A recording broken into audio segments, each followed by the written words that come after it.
Selamat malam, Ibu Bapak, saudara-saudara, anak-anak yang kakung yang putri yang mengasihi dan yang dikasihi Tuhan.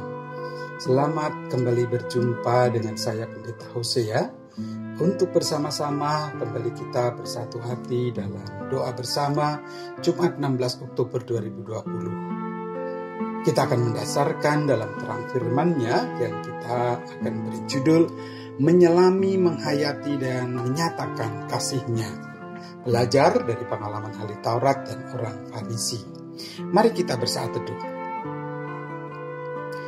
Bacaan Alkitab kita dari Lukas 11 ayat 47 sampai 54. Namun saya akan membacakan khususnya ayat yang ke-47, 48, lalu 52 sampai dengan yang ke-54. Demikian. Celakalah kamu sebab kamu membangun makam nabi-nabi, tetapi nenek moyangmu telah membunuh mereka. Dengan demikian kamu mengaku bahwa kamu membenarkan perbuatan nenek moyangmu. Sebab mereka telah membunuh nabi-nabi itu dan kamu membangun makamnya. Celakalah kamu, hai ahli-ahli Taurat, sebab kamu telah mengambil kunci pengetahuan. Kamu sendiri tidak masuk ke dalam, dan orang yang berusaha untuk masuk ke dalam kamu halang-halangi. Dan setelah Yesus berangkat dari tempat itu, ahli-ahli Taurat dan orang-orang Farisi terus-menerus mengintai dan membanjirinya dengan rupa-rupa soal. Untuk itu mereka berusaha memancingnya, supaya mereka dapat menangkapnya berdasarkan sesuatu yang diucapkannya. Sebuah teguran yang keras yang disampaikan oleh Tuhan Yesus. Dan ia menunjukkan membangun makam nabi-nabi. Ahli Taurat dan orang-orang Farisi membangun dan memperbaiki makam para nabi sebagai bentuk penghormatan pada para nabi yang dibunuh dan dianiaya oleh nenek moyang mereka.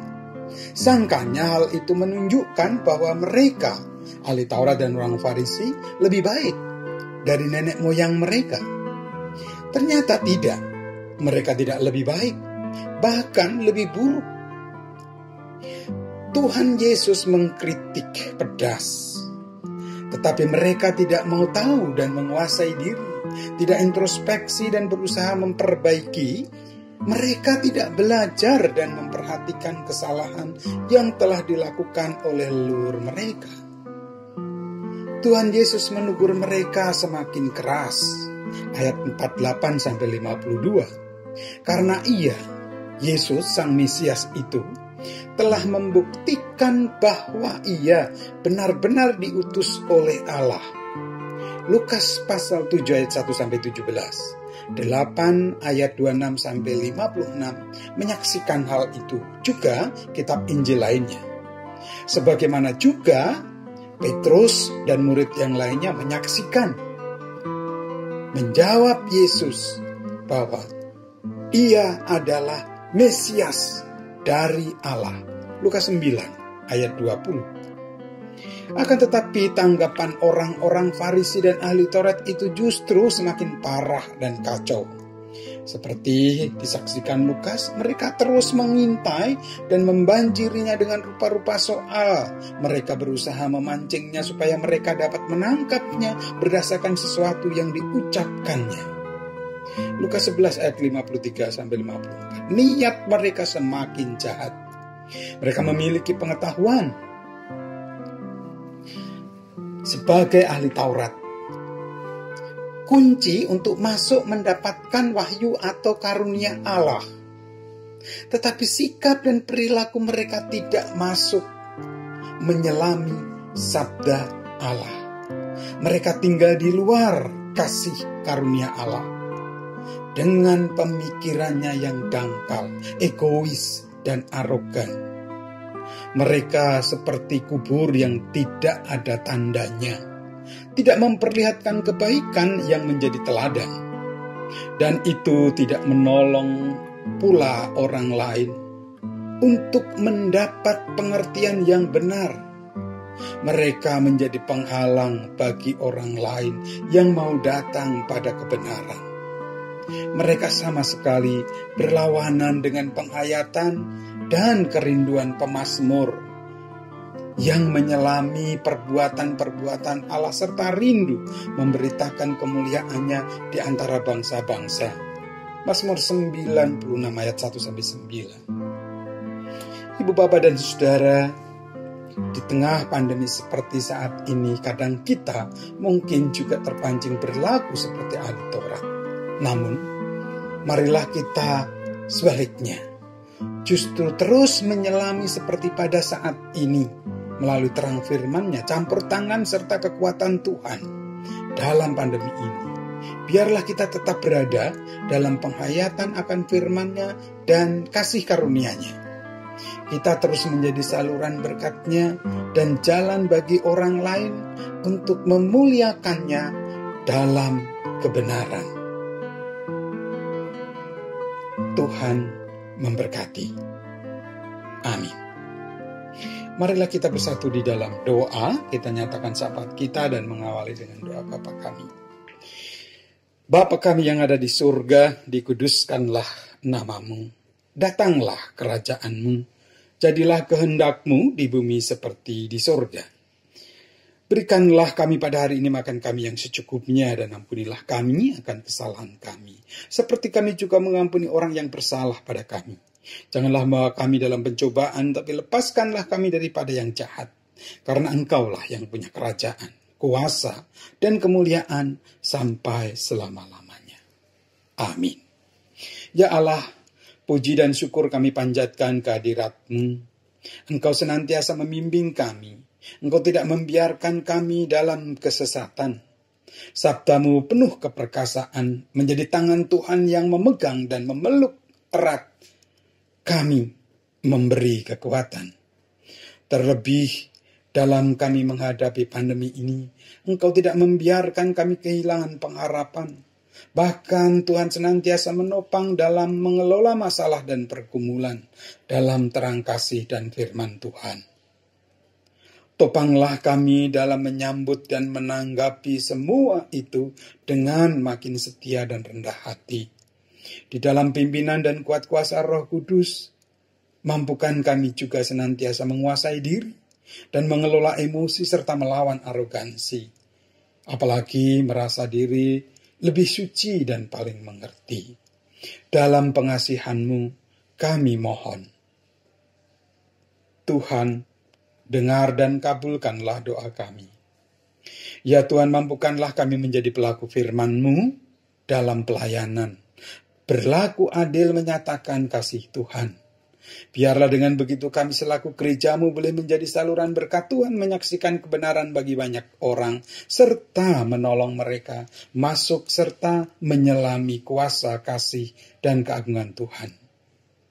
Biarlah hal itu juga mendasari kehidupan kami bersama dalam perbedaan dalam persekutuan di tengah-tengah keluarga dan orang-orang percaya, serta dalam kebersamaan umat-Mu, masyarakat di negeri ini.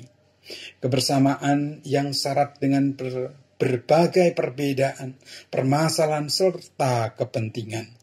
Terlebih dalam situasi pandemi sekarang ini sering kurang kami sadari, memancing kami dalam konflik, berbuat secara emosional dan egois. Pahamkan kami ya Allah menyadari kenyataan yang beragam tersebut sebagai berkat karunia-Mu, tanda cinta kasih Tuhan.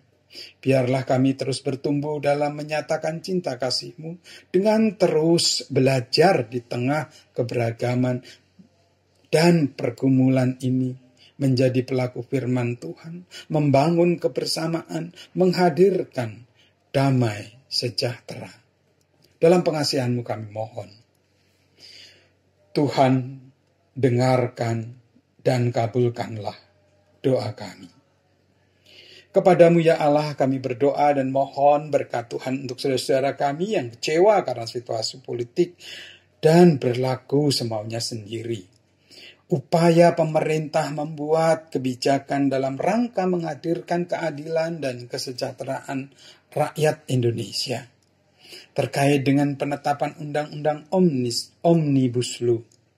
Mampukan setiap kami, warga negeri ini, untuk bijak dan menguasai diri dalam menyikapi hal itu. Terangi dan sadarkanlah agar tidak membiarkan diri larut dalam kekecewaan, kekhawatiran, berpikir dan bertindak egois, serta berlaku yang tidak tepat, memikirkan dan berbuat untuk kepentingan atau kelompok sendiri. Berkatilah pemerintah dan aparat dalam mengawal undang-undang tersebut. Bimbinglah mereka dalam menyatakan kebenaran, menegakkan hukum, menyikapi para pelanggar, baik terkait demonstrasi anarkis dan melakukan kekerasan, korupsi, maupun berbagai pelanggaran hukum yang lainnya. Biarlah melalui pengalaman serta peristiwa yang terjadi, membuat kami masyarakat warga negeri ini belajar menjadi cerdas dan berani menyatakan dan menjunjung tinggi nilai kebenaran. Tolonglah kami ya Allah, dalam pengasihan-Mu kami mohon. Tuhan dengar dan kabulkanlah doa kami. Kami juga mohon berkat Tuhan bagi para pemimpin negeri ini dalam mengemban tugas dan tanggung jawab sesuai bidang mereka untuk menghadirkan keadilan dan kebenaran.